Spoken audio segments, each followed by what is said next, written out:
Estas fueron las palabras de Carlos Patiño sobre el informe anual de Provea durante el proyecto de formación radial Musas de Humano Derecho. Rodolfo. Bueno, buenos días.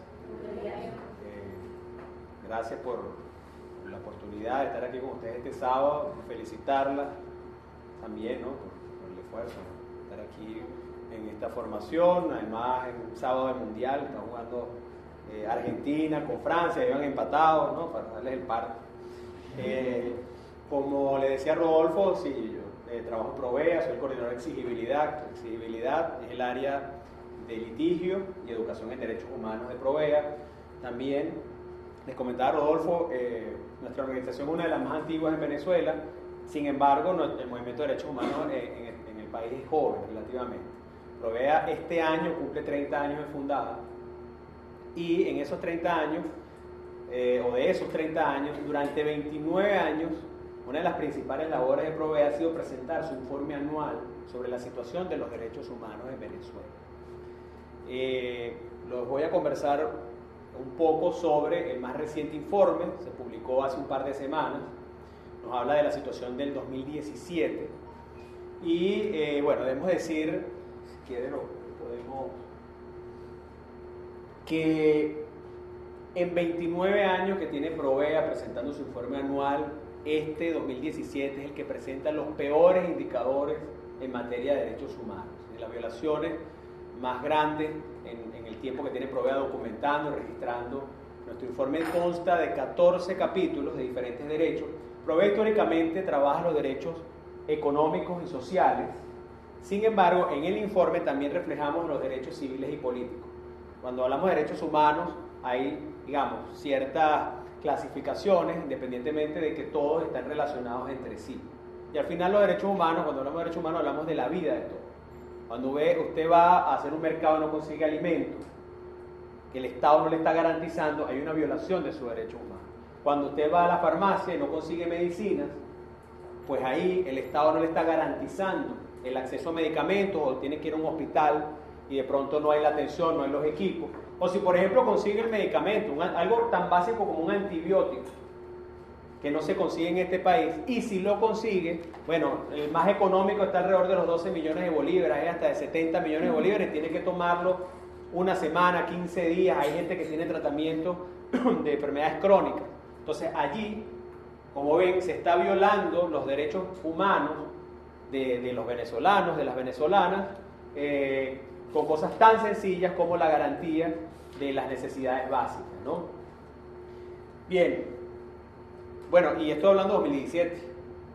Lo que va de 2018, evidentemente, no solo que continúan los indicadores, sino que se vienen agravando.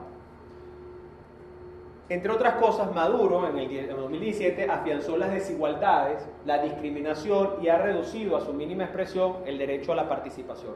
Por ejemplo, cuando tenemos un carnet de la patria, que prácticamente se obliga a la gente a sacarlo, que es un mecanismo partidista de control social, para tener acceso a una caja de alimentos, o para tener incluso acceso a medicina o ciertos derechos. Fíjense, ¿cuál es el documento que se requiere como venezolano para tener plenitud de derechos? Cédula de identidad. Entonces lo único que necesita es tener su cédula de identidad para tener acceso a los derechos que están consagrados en la Constitución. Bueno, por eso estos mecanismos de control lo que hacen es aumentar la discriminación, porque si usted no lo tiene, pues usted no tiene acceso a derechos fundamentales que el Estado le debe garantizar. Nosotros decimos que el carnet de la patria es algo así como la lista Tascón, pero al revés. Si tú estabas en la lista Tascón, bueno, estabas rayado, o sea, no te daban trabajo en la administración pública, te discriminaban. Ahora es que si no estás en el carnet de la patria, o sea, al revés, no tienes acceso a derechos. Bien, además, bueno, esto lo sabemos, no hay que explicarlo mucho, hemos sufrido durante 2017 un deterioro acelerado de nuestra calidad de vida. Sin embargo, hay algo que hay que resaltar, porque a veces vemos como solo las cosas graves que evidentemente estamos padeciendo, y las victorias, las cosas obtenidas, los retos, a veces los pasamos de un lado con la importancia que tienen. Como por ejemplo decimos, oye, vale, pero todo lo grave que está pasando y la gente no sale, no hay nada, no está pasando nada, la gente no está tranquila. Miren, nosotros en 2017 tuvimos la primera rebelión popular venezolana del siglo XXI. Y esto no es otra cosa que el ciclo de protestas que hubo entre abril y julio del 2017, que fue rebelión. ¿Por qué? Porque estaba protestando todo el país, todas las generaciones. Usted veía desde jóvenes hasta personas de la tercera edad, de todos los sectores, y durante 4 meses continuos. ¿Por qué? Bueno, precisamente por el agravamiento de la situación social, pero además por un tema que en ese momento, cuando la fiscal Luis Ortega Díaz dijo que hubo una ruptura del hilo constitucional, bueno, hubo quien asumió que estábamos en dictadura. Nosotros en Provea decimos que estamos en dictadura desde el 20 de octubre de 2016, y varias organizaciones que trabajan con nosotros, ¿no? Como Mano Derecho, Redes Ayuda, etc. ¿Por qué lo decimos? Porque en ese momento se suspendió, ¿se acuerdan el proceso de referéndum revocatorio? Se venía llevando y pronto unos tribunales penales dijeron, entonces se suspende. Y suspendieron las elecciones de gobernadores porque en ese momento no le convenía. Porque en ese momento no estaba montado un fraude como se montó, y vamos a hablar el 20 de mayo. De hecho, este informe lo hemos titulado de la rebelión popular al fraude electoral. Si bien el fraude electoral no es de 2017, pero un poco para traerlo a la actualidad, ¿no? Porque las cosas, aquí pasan tantas cosas a diario que quedarnos en 2017, bueno. Entonces, tuvimos esta rebelión popular que además elevó el costo político para los represores venezolanos. Una de las grandes, y por eso le decía reconocer las victorias. Si bien la rebelión tenía algunos objetivos muy concretos, que era, bueno, elecciones, que no se dieron de la forma, o sea, elecciones libres y creíbles, que es lo que uno espera, no un fraude. Lo que hubo el 20 de mayo no fue elecciones. Se pedía liberación de presos políticos y se pedía canal humanitario, entre otras cosas, ¿no? En ese momento no se logran los objetivos porque se impone el fraude constituyente. Sin embargo, uno de los grandes logros, que no lo teníamos hasta ese entonces, es que la comunidad internacional volteó su mirada a Venezuela y se dio cuenta y asumió, primero, que esto es un gobierno no democrático, pero que además viola derechos humanos. Antes de eso, y se los cuento como experiencia, cuando uno se reunía con organizaciones de otros países, incluso con organismos de protección, bueno, había todavía el mito de que estábamos en una revolución humanista, que ayudaba a la gente, que la gente tenía, bueno, ayudas sociales, que más bien Venezuela era como un paradigma. A partir de allí la gente dice, oye, vale, ya va. Si hay un malestar en la población, si hay una violación de derechos, pero además a la gente la están reprimiendo. La cifra de la rebelión popular, estamos hablando de más de 140 personas asesinadas en el contexto de manifestaciones en esos 4 meses. Más de 5.000 personas detenidas. Y de esas 5.000, más de 700 fueron civiles sometidos a justicia militar. La justicia militar es para los militares, no para los civiles. Es decir, no puede ser que una ama de casa, por ejemplo, tiene una discusión con un guardia nacional en una cola y entonces, bueno, ataque el centinela, ¡pum!, y te lleva a justicia militar. Eso no se aplica. Eso viola todos los convenios internacionales, además de la propia Constitución. Ahora bien, ya yendo a lo concreto, teniendo este contexto que le estaba conversando sobre la situación, vamos a decir, política de Venezuela, una de las grandes crisis que atraviesa Venezuela viene dado por lo que hemos llamado las organizaciones la emergencia humanitaria compleja. ¿Alguien sabe lo que es una emergencia humanitaria compleja? Fíjense, solemos asumirlo como unos sinónimos. Dicen, no, estamos en una crisis humanitaria, no, estamos en una emergencia humanitaria, pero no es igual. Y cuando uno habla de derechos humanos, cuando uno habla o acude entre organismos internacionales, digamos, las definiciones, los adjetivos, cómo tú califiques algo es muy importante. La emergencia humanitaria que vive Venezuela, la emergencia humanitaria compleja, se diferencia de una crisis en que la emergencia es parte de una crisis. O sea, cuando uno habla de crisis, es algo más amplio. Bueno, hay una crisis de alimentación, de salud, etc.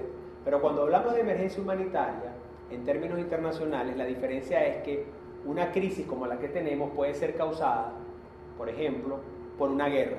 No es el caso, ¿verdad? No estamos en guerra, al menos no una guerra convencional. No es causada una crisis, puede ser causada por un desastre natural, por ejemplo, como en Vargas en 1999. Bueno, ya había una crisis humanitaria porque, bueno, por las situaciones que se dieron por el deslave. Sin embargo, cuando hablamos de emergencia humanitaria es que la causa es política. Nosotros estamos en esta situación tan grave por decisiones políticas que nos han llevado a lo que hablamos, los altos niveles de pobreza, la escasez de medicinas, insumos médicos y de alimentación.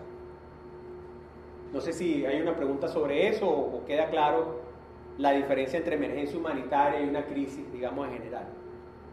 ¿Estamos bien? Ok.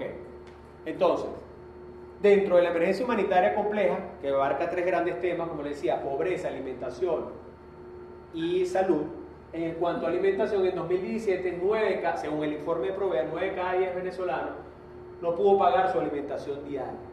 ¿Por qué decimos esto? Bueno, pongamos un ejemplo sencillo, el salario mínimo actual. El salario mínimo actual, no estoy hablando de 2017, estamos hablando de alrededor de 5.900 bolívares, creo que queda con el ticket de alimentación, mal llamado salario integral, porque el ticket de alimentación no tiene incidencia en prestaciones, pero digamos, se está ticket más salario, 5.900.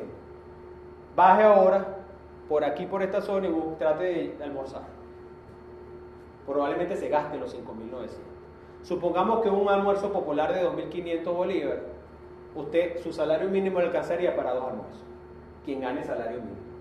Entonces, en esa razón, 9 de cada 10 venezolanos, con lo que gana, no tiene para tener el costo de toda su alimentación diaria, porque además uno tiene otros gastos, ¿sí? Por eso es que los derechos humanos son interdependientes. Si usted no tiene salario suficiente, entonces le afecta el derecho a la alimentación porque no puede comprar comida, no puede comprar ropa, no puede comprar medicina, y eso le afecta a la vida, ¿no? De ahí que todos los derechos humanos están conectados. Cáritas, que es una organización que trabaja el tema de alimentación, y nuestra investigadora del capítulo, que es Susana Rafales, trabaja con Cáritas, reportó un aumento de 100% de la cifra de desnutrición aguda en menores de 5 años. Pero esto es bastante grave porque en 2016 el porcentaje era del 8% de los niños menores de 5 años y para 2017 estamos hablando del 16%. El 16% de nuestros niños menores de 5 años padece desnutrición aguda. Y eso es tan grave porque no es nada más el efecto inmediato de que un niño esté desnutrido, son las secuelas que quedan a futuro. Estamos hablando que el futuro de nuestro país, esos niños van a tener a futuro, por padecer esto menos de 5 años, independientemente de que se revierta, problemas cognitivos, problemas de desarrollo, etcétera, en general. Bueno, y ese es lo que está ocasionando al futuro de nuestro país. Y bueno, y creciendo, ¿no? Los porcentajes. En 2017, aproximadamente 8,2 millones de venezolanos ingirieron 2 o menos comidas al día. Bueno, eso es parte de lo que estábamos hablando al principio. Un ejemplo también de cómo esto afecta, por ejemplo, los adultos mayores. Los adultos mayores están en una situación de vulnerabilidad, pero entonces usted ve a los abuelitos que dicen, no vale, yo no me lo como, déjaselo al niño, que el niño lo necesita más que yo, que coma el niño. Pero usted, que ese adulto mayor también necesita una protección, necesita su alimentación y está también en situación de vulnerabilidad a su salud. Bueno, eso está pasando en esta situación. Ok. Cuanto al derecho a la salud, más rápido que yo, que bien, leyendo el pensamiento. Cuanto al derecho a la salud, tenemos, eso lo van a aprender también con la gente humana de derecho, sincronizarse. 9.662 denuncias de violaciones del derecho a la salud. Cuando hablamos de violaciones del derecho a la salud es eso, no hay acceso a medicamentos, no hay acceso a hospitales sin equipos médicos, en fin, ¿no? Tenemos, según el informe, fallas de servicios en hospitales públicos comprometidos entre el 50 y 90% sus niveles operativos. Es decir, que usted va a un hospital y se va a encontrar que por lo menos la mitad de los servicios del hospital no funcionan, o incluso hasta un 90%. Estamos hablando de prácticamente hospitales inoperativos en el país. El Estado no está garantizando el acceso a la salud, sino usted se ve obligado prácticamente a ir a las clínicas privadas con los costos que esto representa, pero además tampoco hay una garantía de que las clínicas tengan la capacidad de tener los medicamentos o la atención o los equipos que usted necesite, y por supuesto, esto que afecta a la vida, personas que están muriendo en este país por la situación de salud. Bueno, les explicaba lo de la emergencia humanitaria. Precisamente esto, en el caso específico de salud, ha causado muerte por privación prolongada y absoluta de medicina. Por ejemplo, hay personas que sufren de enfermedades crónicas y requieren unos medicamentos que no pueden ser, digamos, suspendidos por un tiempo y luego, bueno, ya llegó. Le voy a poner un ejemplo. Las personas que padecen de VIH tienen unos antirretrovirales, unos medicamentos que, parecido a los antibióticos, si usted deja de tomarlos 3 meses porque no llegaron al país o 6 meses y luego se lo vuelven a dar, el organismo de esa persona genera resistencia a esos medicamentos. Y entonces, por ejemplo, el Estado dice, no, mira, ya llegaron los antirretrovirales, sí, pero resulta que esa persona pasó meses y cuando llega ya también es una inversión perdida, es una situación que está poniendo en riesgo la vida de esas personas. Bueno, eso está pasando y las personas mueren, casos documentados de muerte por esta lamentable situación. Ahora, en cuanto les decía, Provea prácticamente trabaja estos derechos económicos y sociales. Sin embargo, nuestro informe también abarca, o tenemos unos investigadores que trabajan otros derechos civiles y políticos. Por cierto, este informe tiene una particularidad que nuestros investigadores, bueno, y aquí tenemos uno, pero Rodolfo trabaja el tema de tierras, derecho a tierra. Yo en lo particular trabajo con el capítulo laboral. Se tuvo que trabajar sin información oficial, sin datos oficiales. Por ejemplo, una de las insumos muy importantes de los investigadores es la memoria y cuenta de los ministerios, de los entes públicos. El año antepasado, no sé si recuerdan, bueno, Maduro tuvo ahí como para el 2016 como una especie de acto donde con el entonces presidente de la Asamblea, Ramos Ayú, le entregó a la Asamblea Nacional y a través de la Asamblea Nacional se pudo tener información. El año pasado, la memoria y cuenta supuestamente se entregó a la fraudulenta Asamblea Nacional Constituyente y por supuesto nosotros enviamos comunicaciones, no a la Constituyente, pero no la reconocemos como Provea, pero sí a los ministerios y no hubo respuesta. En 2017 se registró un total de 7.357 violaciones del derecho a la integridad personal, ¿sí? Que por el organismo del Estado haya sido golpeado, digamos, haya tenido algún tipo de afectación a su integridad personal. Recordemos siempre que cuando hablamos de derechos humanos, hablamos de la reafirmación de la dignidad del ser humano frente al Estado. Es el Estado quien viola derechos humanos, no un particular. Si una persona, bueno, agrede a otra, hay un delito. Un delito privado, un delito particular que tendrá que dirimirse. Pero ahí no hay una violación de derechos humanos. Ahora, si es un policía, un militar, un funcionario del Estado que a usted lo agrede, ahí entonces ahí hablamos de derechos humanos. Pero además por omisión. Si usted en algún, por ejemplo el caso de los hospitales, si los hospitales no están abastecidos, ahí hay una violación del derecho a la salud porque el Estado no le está garantizando el acceso a ese derecho fundamental. Entonces, cuando hablamos aquí de estos 7.357 casos de violaciones a la integridad personal, estamos hablando de funcionarios del Estado hacia la población en general. Provea registró 3.811 heridos, lesionados. Claro, estamos hablando que hubo las protestas, ¿no? Y un aumento de 1.206% con relación al 2016, donde fíjense la diferencia, ¿no? Para 2016 se reportaron 316 heridos o lesionados. Para 2017 1.206% aumentó porque llegó a 3.811 los lesionados y heridos. Pero además 2.450 ataques a la población civil en 245 zonas residenciales, recintos universitarios y escolares, centros de salud y templos religiosos. Bueno, eso tiene que ver con, por ejemplo, los allanamientos arbitrarios. Se vio mucho en las protestas, entraban a los edificios sin una orden judicial, se llevaban a la gente, entraban a universidades, centros religiosos, etc. Bueno, todo eso son violaciones de derechos fundamentales, están registradas. Es importante recordar el informe del Alto Comisionado de Naciones Unidas de 2017 y uno que publicó la semana pasada. Bueno, lo invito a revisarlo. Hay unos informes, unos resúmenes, porque son informes largos. Pero lo importante de esto es que la máxima instancia de derechos humanos de Naciones Unidas tiene documentado, por la labor que hacen las organizaciones venezolanas y se las reenvían, todas estas violaciones, y esto puede tener consecuencias no solo para el Estado venezolano, sino incluso para los violadores de derechos humanos en forma particular bueno, que ya es un tema que tiene que ver con la Corte Penal Internacional, pudiéramos al finalizar hablar un poco. Cuanto al derecho a la vida, bueno, la dictadura continuó amplificando la visión del enemigo externo e interno para justificar el uso excesivo de fuerza por parte de los funcionarios policiales y militares. ¿Qué significa esto? Esto es una política muy de las dictaduras del Cono Sur, de lo que fue en los años 70-80 Argentina, Uruguay, etc. Incluso Brasil, que tiene que ver con, y ustedes lo deben haber visto, este tipo de dictaduras siempre tiene que tener un enemigo para echarle la culpa y justificar la represión. Entonces, un enemigo interno, bueno, son la ONG, los partidos, la gente en general, todo el que disiente. Un enemigo externo, bueno, no sé, es el imperio, es Uribe, es fulanito, bueno, a partir de ese enemigo que no permite en esta lógica que se cumplan los derechos, bueno, hay que tomar medidas represivas, etc. Hubo 397 personas víctimas de violación al derecho a la vida en 2017, un aumento del 17,51% en relación a 2016. Repito, cuando hablamos de violaciones del derecho a la vida, no son los asesinatos que hubo en general en Venezuela, esas son otras cifras.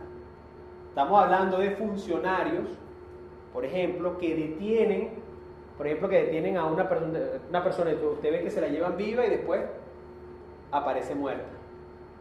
O ejecuciones extrajudiciales, y después, bueno, no, fue un enfrentamiento, lo que sea, pero se entiende que fueron víctimas que organismos de seguridad del Estado que debieron garantizarle la vida o un proceso, etcétera, y las asesinaron.